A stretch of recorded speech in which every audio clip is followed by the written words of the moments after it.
Many of you went to the pumps today with the expectation of a 2% increase in price of petroleum products, and rightly so. Your tanks have been filled with that expectation. Good evening to you. Welcome to Business Focus here on TV3. There's a call for a national dialogue on the consistent increases in the price of petroleum products. As to what exactly that will bring, tonight we're going to have a discussion on the proposal for a national dialogue on these price increases in petroleum products here on Business Focus. We also have our focus on what's happening at the Ghana Investment Promotion Center, GIPC. The CEO, Yofi Grant, will be expected to answer some questions as to how far they've gone in the half-year period in reaching the 10 billion Ghana cedis target for this year in terms of foreign direct investment. So stay with us here. There's a lot coming up tonight here on Business Focus. Before that, let's take a wrap of the news that made headlines in the world of business.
There's a lot more business news on 3news.com. Make some time and go rate some more here on that particular website. That's 3news.com. Remember, Business Focus is probably brought to you by Star Life, and we'll be getting into more details. But just to give you a reminder of the fiscal targets, the macroeconomic targets that we've set for this fiscal period of 2018, it's going to be displayed on your screens very shortly.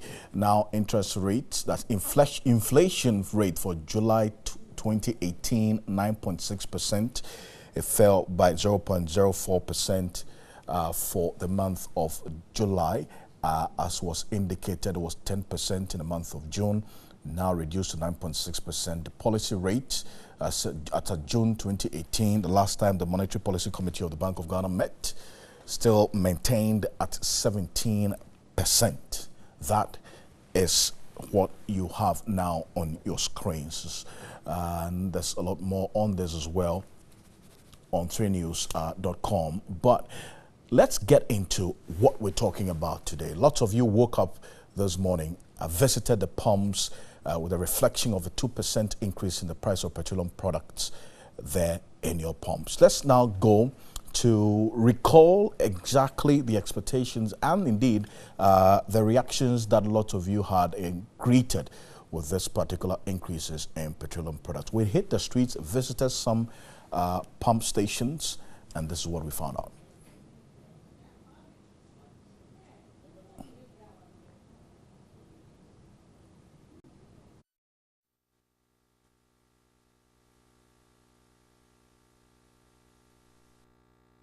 The best I so.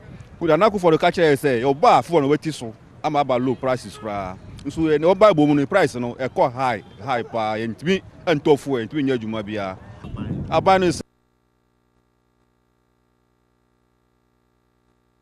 sama on kan yen so abanu ye na tuma no. Me feel na me ye dwuma bia metimi dwuma bia 2 million metimi to bia 100 cedis.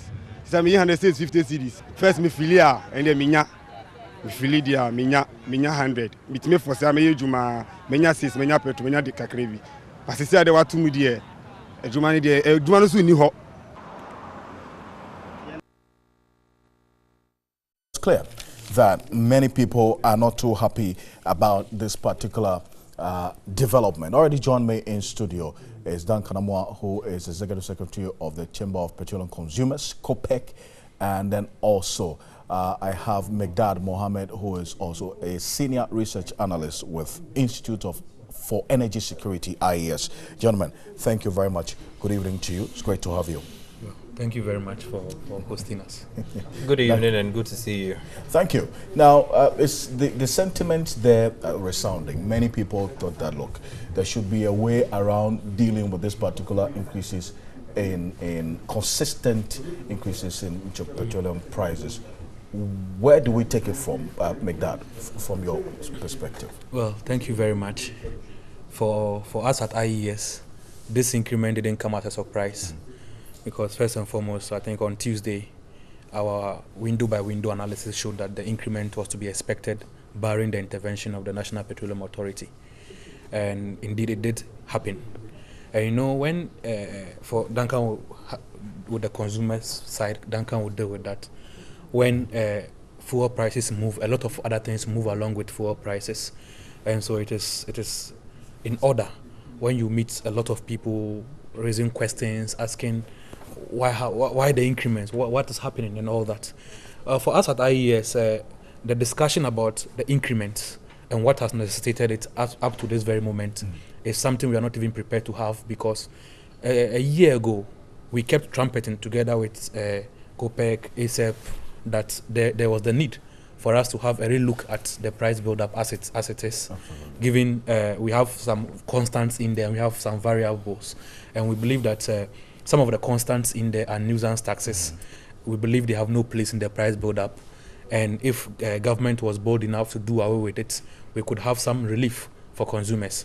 The discussion went on and on and on and on, and we are back to the same discussion again because an increment has been effected. And in examining the increments, it's important to look at those variables in the price build-up. Absolutely. The variables being the rate of the dollar, the cedi to the dollar, and then the movement of the prices of products on the international market and all that. To put it in context, for crude oil, it's been bearish within the period, based on some developments around the world. Currently in Libya, there's been a shutdown of a terminal, the Zawiya terminal, because of rebellion and all that. Saudi Arabia, as at the beginning of the first August window, they had cut down production by some 200,000 barrels per day with the expectation that it will push prices up. It has not happened and all that. And in terms of the forex, how the cedi is being humiliated day in, day out by the dollar. In our analysis of the developments, we think that it is not new that if you look at the developments in Turkey, it has spilled over into even the peso of Argentina and India's rupee. They are all struggling. Currently in India, they are buying fuel at the highest ever price they have ever bought it in the last 17 years, simply because of how the rupee is suffering against the dollar, which is the petroleum trading currency. And then the final point before you move on to Duncan is the fact that we are in summer. Yes. And in summer, prices of products are almost always expensive because of, first, demand. People move a lot. Secondly, refineries in Europe and elsewhere shut down for maintenance. You have a grid of fuel in winter because of the desire to protect the environment and all that. All of this give us reasons to believe that the coming days, Ghanaians should expect more increments. More increments. That's, Sure. that's what you say. You see, you looked at the two major variables that influence any possible increase in petroleum prices: the movement of the prices of the of crude oil on the world market and the strength of the currency against major trading currencies around the world. If you look at this particular increase, This one, crude oil and finished products. yes, how much of the two, in terms of percentage, contributed to what we're having now? Is it much of the depreciation of the cedi against major trading currencies, or the world price of crude oil and finished products? It's a play of both. I think on Wednesday I was here talking to you about the projections we made, which has just come to pass.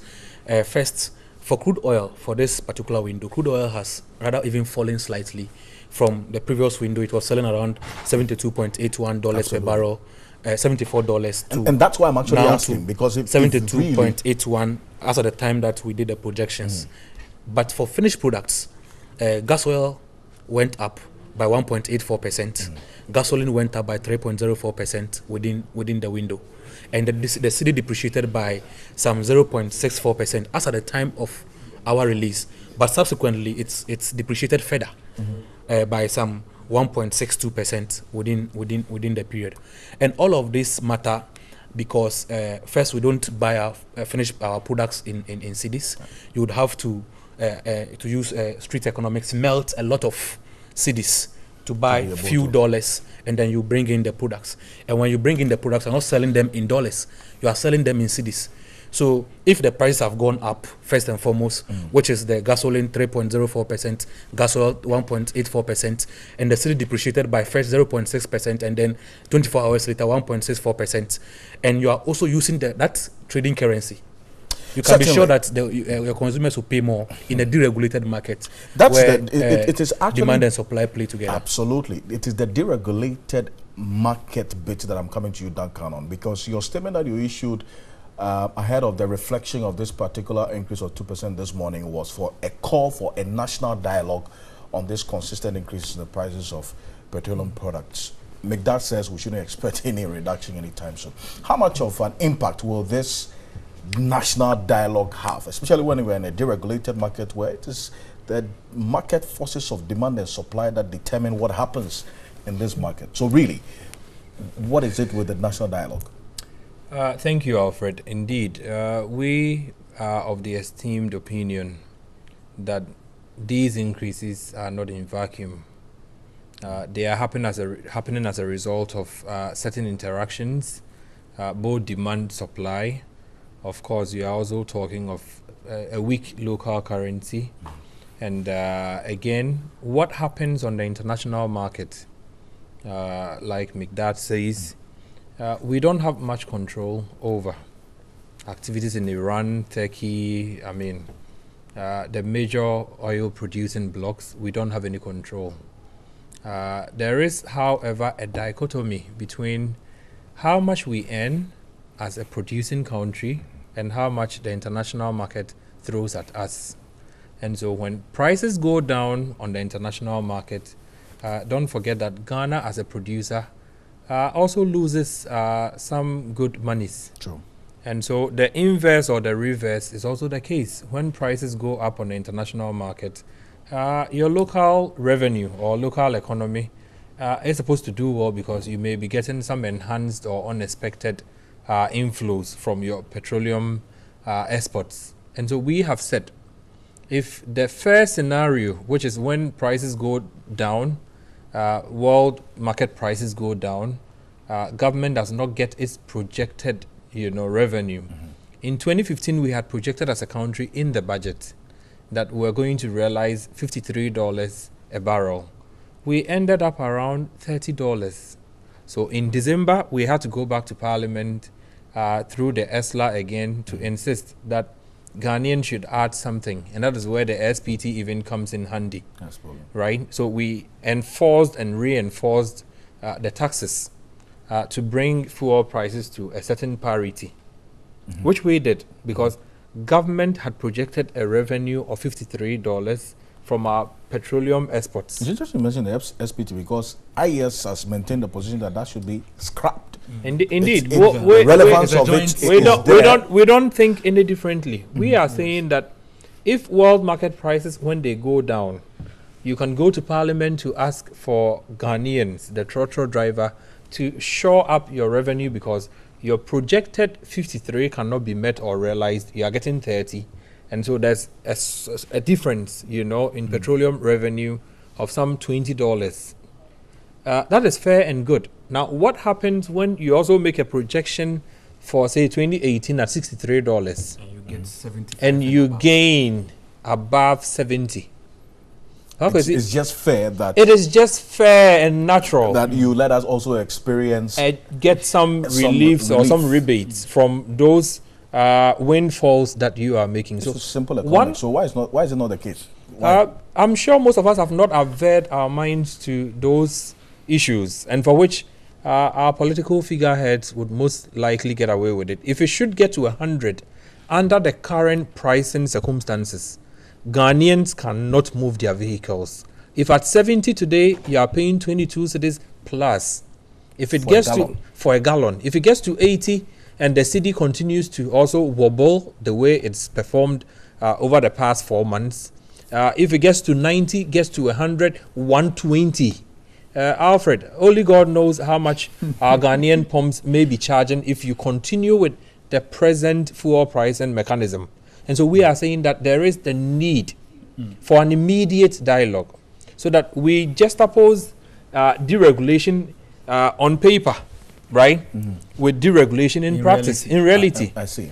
We at COPEC had an expectation at the onset of price liberalization or deregulation in full that we're going to see persistent price wars, right, from the major marketing companies, meaning which would force prices down. Competition will force prices down so that then we can the consumer might be the bigger beneficiary.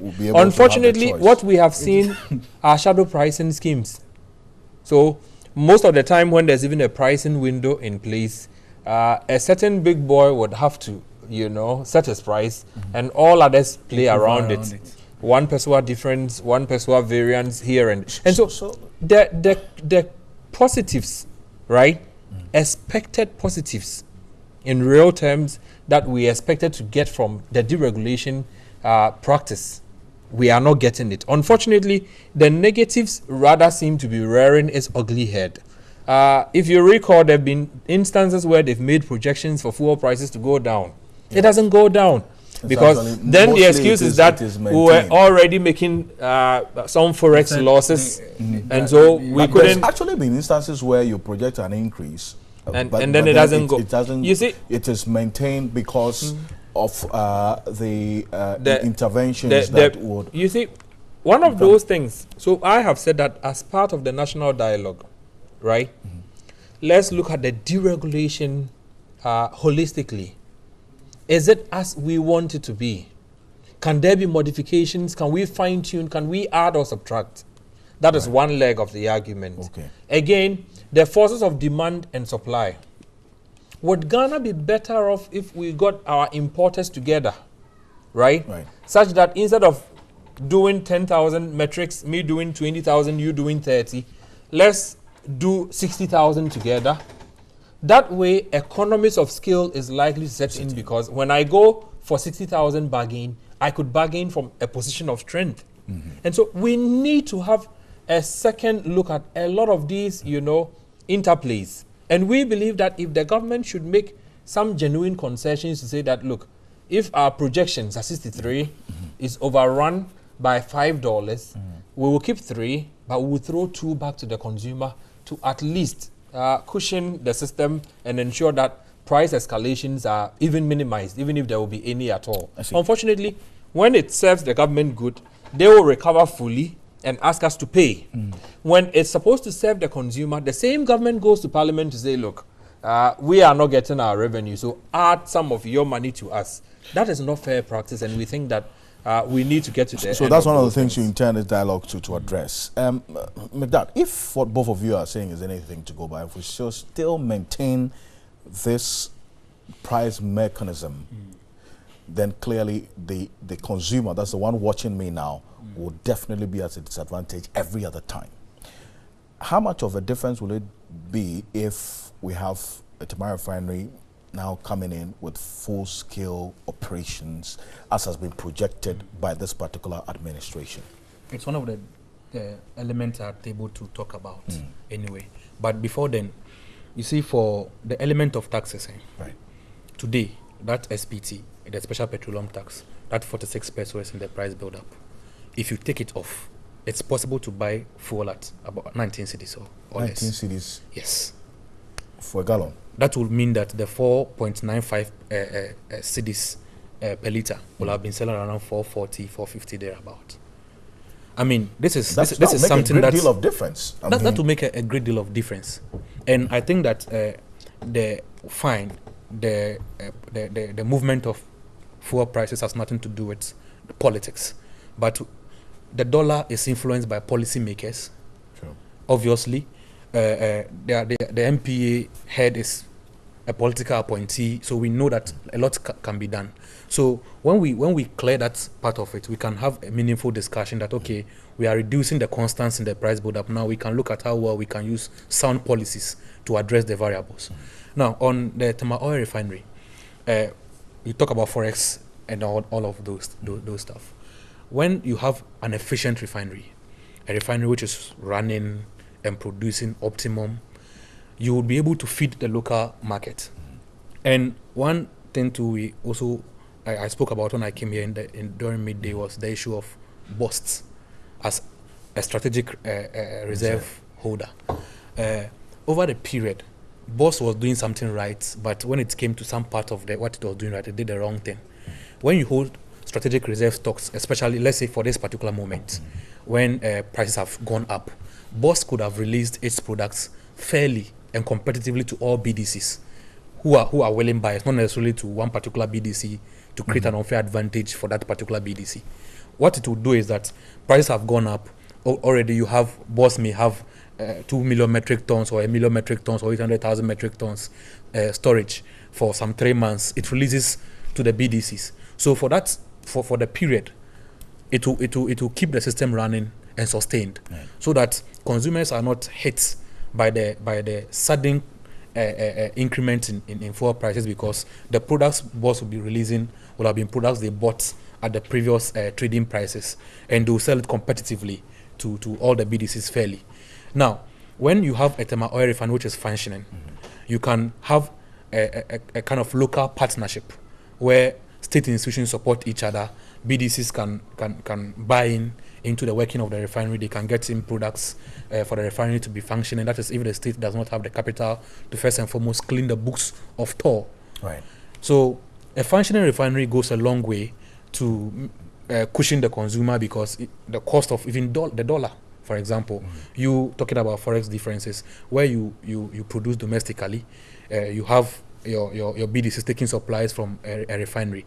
The dollar they will spend to bring in the products would have been taken care of at the refinery level, because they will have been dealing with the products they brought in at points. So exactly. In short, if you just have a refinery which is just running for the sake of running, without producing profitably and producing optimum, you can just have a refinery running in name, but it will have no impact on the fuel economy. It will just be running, and but in reality it has no impact. Quite frankly, it gets worrying as the picture gets clearer. But finally, Duncan, you say that if this national dialogue doesn't happen, if you would further resist, in fact, a fierce resistance of a further increase. But I want to find out how that will be done if indeed all those factors that feed into this clearly demand an increase in prices of petroleum products. See, Alfred, the obvious, I wouldn't want to call it misinformation out there, is that, oh, government can't do anything about fuel prices. That's the obvious misinformation. Government can. We would want to believe that the government is also concerned about the plight of some of the guys whose insets you had played earlier. Right. And some of whom are complaining. The small analysis we did points to the fact that if I have a daily consumption of, say, 10 gallons, and I do average 20 days in a month, right? Yeah. Just the 2% increase is going to mean that I would add about 100 Ghana cedis to my consumption. Right. So if you do the mathematics, the number of, vehicle operators or car owners who may have to now cough up 100 cedis every month to cushion their operations is quite huge. We would want to believe that the government is also concerned, and for which we are calling for a dialogue. At the said dialogue, media practitioners should be present. Imani should be, IES, except everybody, Transport Ministry, Energy Ministry, Finance Ministry, so that where there needs fine-tuning, we could crack our brains and see to it that Ghana's petroleum circumstances wouldn't have to be too different from what pertains in the Americas. Today, the United States is able to sell fuel to its people at $0.79, $0.82 per liter. We are doing $1.03 per liter, way higher, and it doesn't help. Absolutely. They say there's a race between the barrel of, in fact, a gallon of petrol and then also the cedi-dollar relationship as to which one will get to 5 cedis first.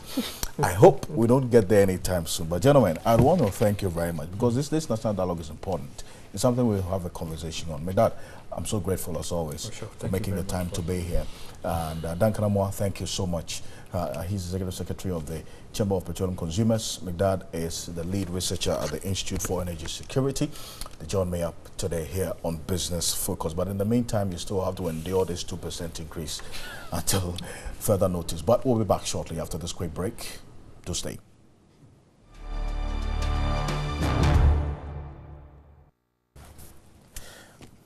All right, welcome back to Business Focus here on TV3. We're live also on TV3 Ghana on Facebook, on DSTV channel 279. Now, at this moment, we're getting to the mover segment, and we celebrate young people who are doing amazing things, influencing society positively, and also giving other people an opportunity to get employed. And today, we have our mover for this month, and Erasung Ahmed Hadija is joining me in studio. Erasung, thank you very much for making the time to be here. Good evening to you.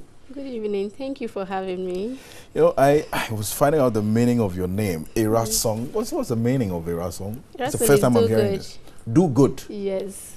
Wow. So do good, Ahmed Hadija. Yes, please. Fantastic. And she is the CEO of Maida Foods, as you see right there in front of her. Lots of variety of products that she's been up to now. Just tell me a bit about Maida Foods. Yeah, Maida Foods. I actually started with the name Ishad Plus. I had a baby, and every new mom and somebody who doesn't know much about babies will get worried when your baby is not eating.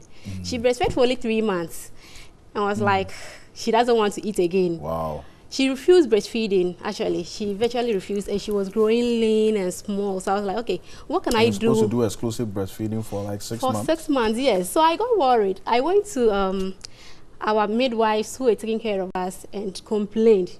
And some were like, some babies are like that. So you could try other options. So I went home and I was like, okay, what can I feed my child? And growing up from the north, actually, I didn't know what carrot was. Wow. And if I take salad with carrot, I'm not very comfortable. So I'm like, okay, if carrots is that good, so I googled and I got so many information about carrots. So I was like, okay, then let me add that to other things and then develop something for my child. Right. Because I tried other cereals and I wasn't comfortable because most of them were chemicalized and additives and stuff. So I wanted something virtually natural. Right. So I developed this into a product. And for a year, she was so good. She was so beautiful. She was eating it. She was eating it. So I said, okay, if this can help my child, then there are other worried mothers out there that this actually can help. So why don't I put this into a product? So that was when I went to Food and Drugs and asked them, so in case I have these products, what do I do? What are the procedures I'll have to do to get it into the market? When they saw this for the first time, it was a Moringa. They were like, carrots in a cereal? Where from these two? We've not seen this before. So I told them that this was how I came by it, and they took me through the process. Mr. Excel of Food and Drugs, he was so helpful. So he took me through all I needed to do to get the product registered. So Mr. Hessel, head of food division, we say thank you for this. But I find this quite amazing. You see, the story of real entrepreneurs begin when they identify opportunities in the problems that they are faced with. So your child couldn't eat or was resistant breastfeeding, you sat back and now you have a product. Yes. And making money out of the problem that you solved. Yes. So what's the process? Because I see brown rice and soya bean, I see moringa and carrot. Yes. How do you mix this? Yes, this is rice, carrots, and moringa. That's a local white rice. Everything is local products. And this is brown rice, carrots, and moringa. Because some people don't like the moringa. Let me lift it up so that people can just have a clear view of it. So this moringa and carrot. Yes, and brown rice. All in powdered form? It's in powdered form. So what's the process? How do you come about the powdered mix of this? Yes, with the carrots, you actually have to dry them and then add it back into the mix and blend it. Like you go and mail it. So after that, you have to put it back in the oven again. So it's well done. I see. Yes. So you dry the carrot and the moringa all through the period and then you mix it. So there's white rice in this is brown rice. Brown rice. Carrot and moringa. And it's so yummy. It's so nice. No, I obviously would have to, experience it and then I could talk. But let me just say that I have tried this. This brown rice and soya bean. Yes. This is tantalizing to say the least. I was wondering how, so the same process for all of this. You dry, you blend it, and then you do the mixing. Yes. How long? But it has to be in quantities. And actually, we have a secret ingredient in it that's when you pick just the carrot and moringa, you may not get it as we have it here. Yes. And the secret is always the difference. Yes, that is what I'm not going to ask you what the secret is. I know you won't tell me. Yes, that's our unique taste. But how long have you been doing this? Actually, we launched this November 2014. Okay. That was when my child was 1 year, and now she's about 5 years. So we've been on for like 4 years. Even though we've not been producing at large scale, we took about 2 years to get the actual branding well done. Okay. We started with something else. But when I sat back and looked at it, I was like, this is not actually what I'm looking for.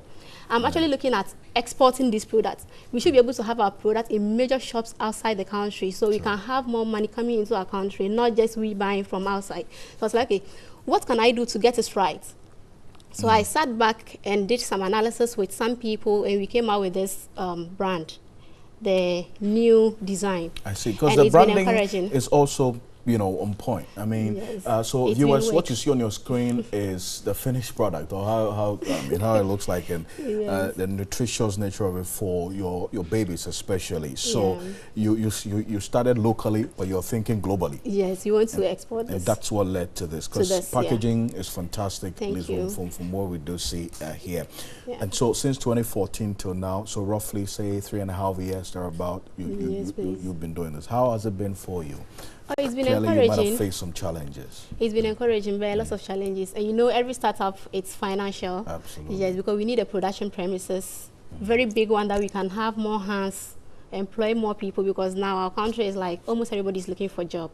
Sure. So we want to be able to employ more people that will have enough people to produce this, so we can feed all regions in Ghana and export these products. Amazing. And have you sought that kind of support? How has it been for you? It's actually going to the bank is a no for an SME. So what I actually do is I try going into competitions. Right. At least those ones are free grants that we can easily rely on. So, yes. so how's that been for you? How many of these competitions have you been to? And how many have you really gained from in terms of the financial support? I've been to Engine. With Engine, I won 3,000. Fantastic. That was second year. Then with Ghana Women's Summit with NBSSI, which was I was a second runner-up. That's 6,000 Ghana cedis. Great. Yeah, and the other one was Exim Bank. And actually, Exim Bank, we are still waiting for our fans. No, they'll release it. Yes, So we are hoping they release it. Said it here, no, yes, we need that to get a production premises. Very important, yes. Very, very important. You know, so there are a lot of people who are watching now, and even government talking about one district, one factory, creating the opportunity for young people especially, because now there is the youth in entrepreneurship and all of that. What is it that you need to be able to expand this? And for us, our focus is to give people, I mean young people who are watching, employment opportunities, change lives, touch lives positively. What do you need to do this? For now, where Maida Foods have gotten to, we just need to scale up. For the analysis, all tests that needs to be done on this product, it's been done. So we need enough funds for us to be able to get a big production facility. Then we get our machineries, because we are virtually doing it manually. So if you're able to get funds to get our machineries, automated machineries that can produce enough and still employ people to pay them, we'll be good to go. And Maida Foods will be able to employ and then create more jobs and also get funds for the country. Very important. And just bear in mind, this is all locally sourced. Yes, locally no sourced. additives, nothing. No chemicals, nothing. You know where it is made from. You know what it is made with. Yes. You don't. Our raw materials. You don't also doubt the content. Yeah. And all the writings and everything else there is in English. You can read. Yes. It's FDA certified. Yes. So nothing to be afraid of. Maybe your advice, very finally, to young people. I'm amazed. You're 28 years old. Yes, and 28. You're doing this. This is very encouraging. 28 with 3 kids, and they are our brand ambassadors. They are your all kids here with are us. Your brand ambassadors. Yes, they are 3. They are all here with us. Oh, great. Yes. And actually, my advice to every entrepreneur is, or every young person who is seeking to make it, don't wait for government. Don't wait and say the time is not right. Sure. Just do it, but you have to be honest. Be honest to yourself, be truthful, and just be focused. That's what you need. Honesty, truthfulness, being focused. So how do we get to you on Facebook, social media especially? Yes, Facebook is Maida Foods or Erasum Maida Foods. That's MYDAFOODS. That's MYDAFOOD. That's Yes. Maida Foods. Maida Foods. Great stuff. Instagram is Maida Foods. Fantastic. And also you can call us on 0544 503479. And that is Maida Foods, Erasong Ahmed Hadija. Thank you. Thank you very much. Great. I'm grateful for this opportunity. And we are happy to have you as our mover for today. I'm blessed. Thank you. Great. That's Erasong Ahmed Hadija, their mover for today, encouraging us young people to be encouraged and get entrepreneurial. We'll be back shortly after this quick break.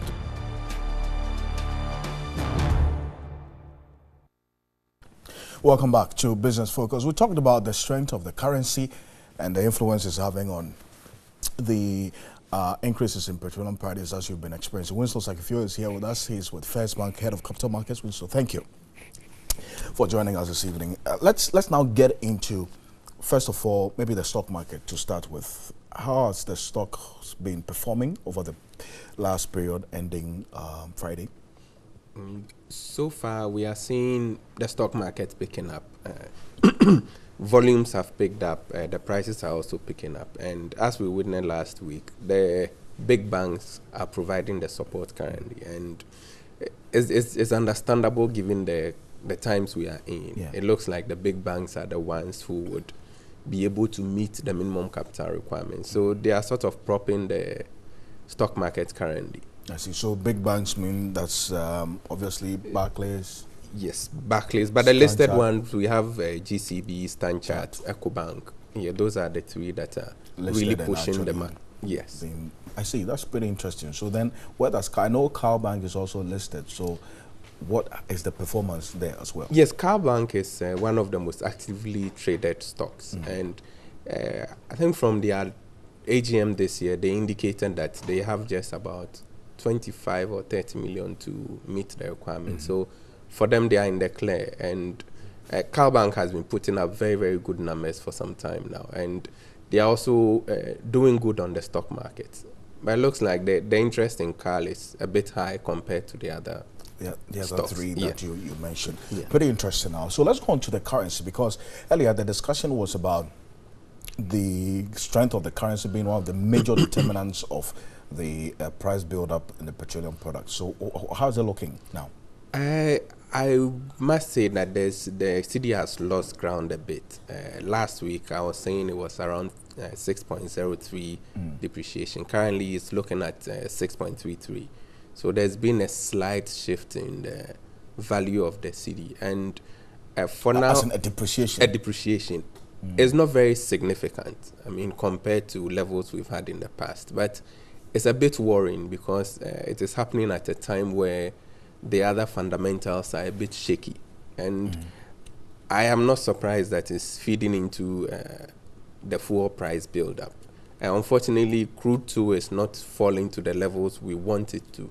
And so we are having, the cedi not holding grounds very well, and then crude prices also not coming down for us to benefit. I see. So then where do we find this level going? Is it going to stay like this from the trend analysis that you have done? Or there's probably going to be a change, especially because we're getting into the last quarter where there's a lot of trading as well, and that puts pressure on the cedi?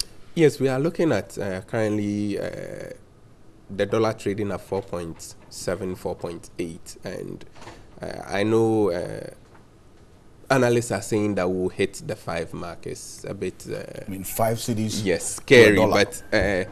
what we would see is a slight change in the cedi value, especially around this time when companies need to place their orders for the Christmas. But I think Bank of Ghana has indicated that they're on standby. If the cedi is losing value, they'll prop it up. I see. Pretty interesting. Maybe let's go on to oil. That will be our only commodity for today because of what's happening in Turkey, Iran, Libya. And how's it looking, maybe finally? Fortunately, there's been a slight dip in the crude prices because of, we expected the tension to lead to an increase in prices, but it looks like U.S. inventories have built up. And, you know, during the summer, there's a lot of fuel use because of the driving around, and we are getting very close to the end of summer, so the demand will go down, and that is what is feeding into the price. So currently we are looking at a little above 70, 71.39 currently. Great stuff. Winslow, as always, we want to say thank you very much and hope that the next week we would have a better, story to tell about the strength of the cedi especially. But thank you so much, Winslow. You're welcome. He's the head of capital markets at First Bank. On behalf of the rest of the team, I want to say thank you very much for staying with us here on Business Focus. We're getting into News 360 here on TV3.